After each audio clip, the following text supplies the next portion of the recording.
Seth was born right here in Salem, raised up in Marblehead, attended Marblehead Public Schools, followed by Phillips Academy Andover and Harvard. Following college, Seth took the advice of a college mentor and one of the very, very great gentlemen to grace this area, Reverend Peter Gomes. If you don't know who Reverend Peter Gomes is, I encourage you to go home and Google him. At the advice of Reverend Gomes, Seth joined the United States Marine Corps. Hoorah! While serving in the Corps, Seth took part in 4 tours of duty in Iraq over 5 years. As an infantry platoon commander in the 1st Marine Division, Seth led an infantry platoon during the 2003 invasion and was the first Marine company to enter Baghdad. When he returned home the following year, he applied and was accepted to graduate school, but deferred enrollment to again serve his country as a special assistant to General Petraeus. After completing his final tour, Seth went back to school where he earned an MPA from the John F. Kennedy School of Government and an MBA from Harvard Business School. Following school, Seth spent a year in Texas as the managing director of Texas Central Railway, a company building a high-speed rail line between Dallas and Houston. After supervising preliminary engineering and planning of the 240-mile railroad, Seth returned home to his current residence here in Salem, where he also serves on the board of the Salem YMCA. Ladies and gentlemen, Seth Moulton.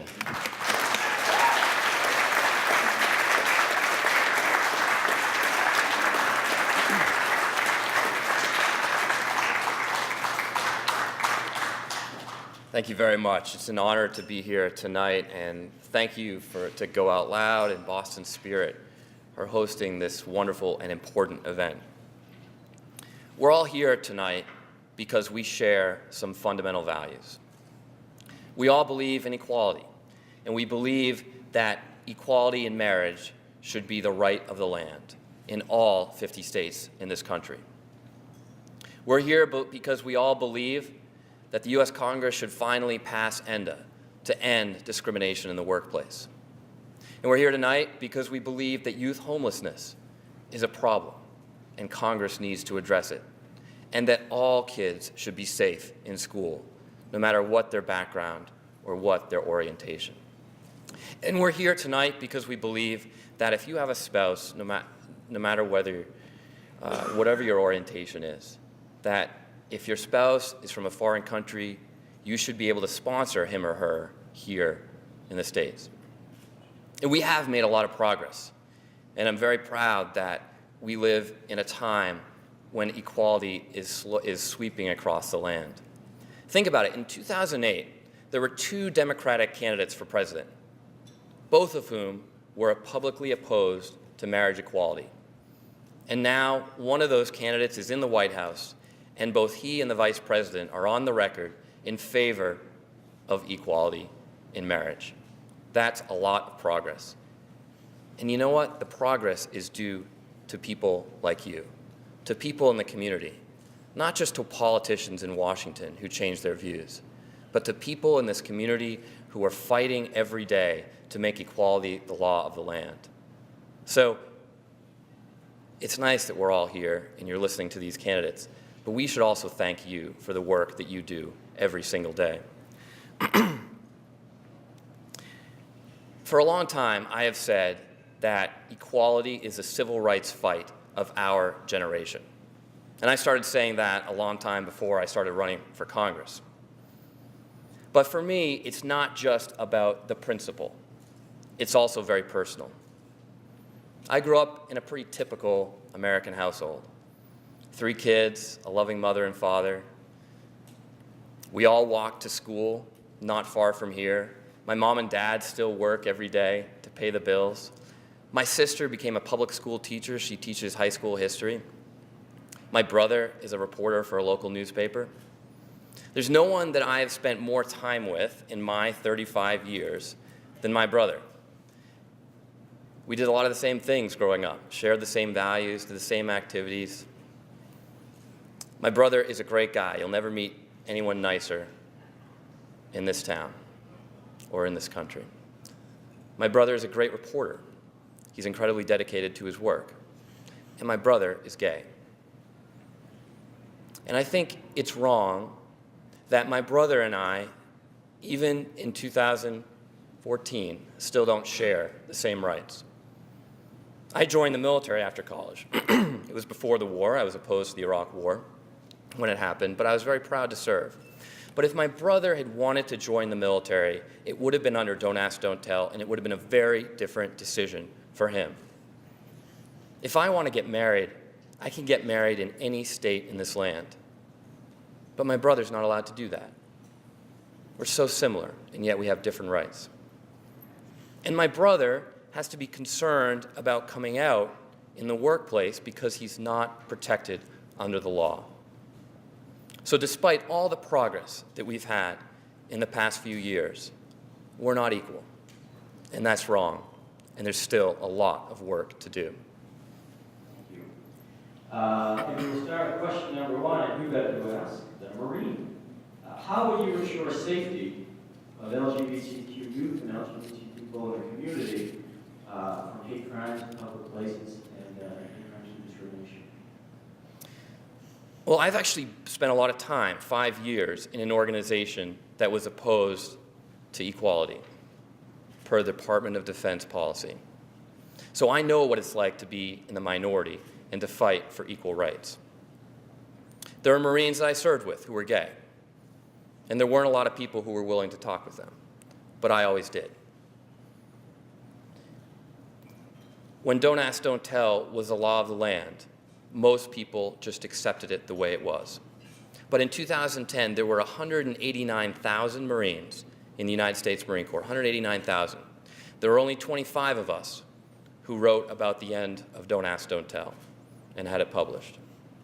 So I understand what it's like to fight for rights in an organization, in a society, in a place that the majority is opposed to them.